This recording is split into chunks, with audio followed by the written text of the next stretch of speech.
Hi everyone, welcome to the Learning Stethoscope.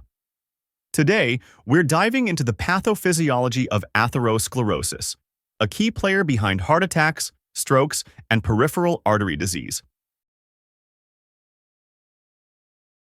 Let's explore how this silent process unfolds inside our arteries. To understand atherosclerosis, we first need to take a look at the normal structure of an artery. So, imagine a tube with several layers. Here we have the lumen, where blood flows, then the endothelium, then the tunica intima, then the tunica media with smooth muscle, and finally, the tunica adventitia, the outer support layer. In a healthy artery, the blood flows smoothly. So, how does atherosclerosis happen? It all begins when irritants circulating in the blood cause damage to the endothelium. Examples of irritants are high blood pressure, smoking, diabetes, and high LDL cholesterol, which means low-density lipoprotein. So, what happens is, the LDL cholesterol that runs in the blood flow, seen here in yellow, damages the endothelium cells and make them become more permeable. This allows for the LDL to sneak into the tunica intima, where it starts to deposit. Inside the intima, the LDL cholesterol gets oxidized, and that's a big problem. Because oxidized LDL acts like a red flag to the immune system. It triggers the release of cytokines and adhesion molecules, which recruit monocytes from the blood.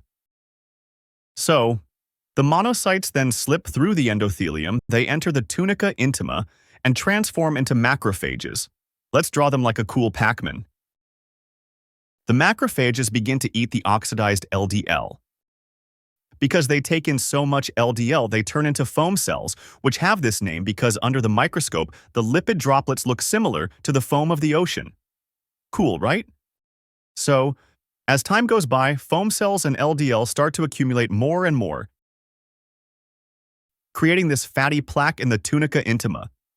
This plaque slowly starts to bulge into the lumen of the vessel, narrowing the artery and reducing blood flow. The dangerous part? This is often a silent process without any symptoms at this stage, so the person doesn't know what is happening. Over time, smooth muscle cells from the tunica media migrate into the intima, inside the plaque. They secrete collagen and other structural proteins, creating a fibrous cap over the fatty core. This helps to keep the plaque in its place. If for any reason the fibrous cap becomes thin or unstable, it can rupture. This is a serious problem. When the plaque ruptures, it exposes its contents, which are highly thrombogenic. This triggers the formation of a blood clot that starts to build up inside the artery. As it grows, it progressively narrows the vessel and reduces blood flow. Eventually, it can block the artery entirely, cutting off circulation to the tissue beyond.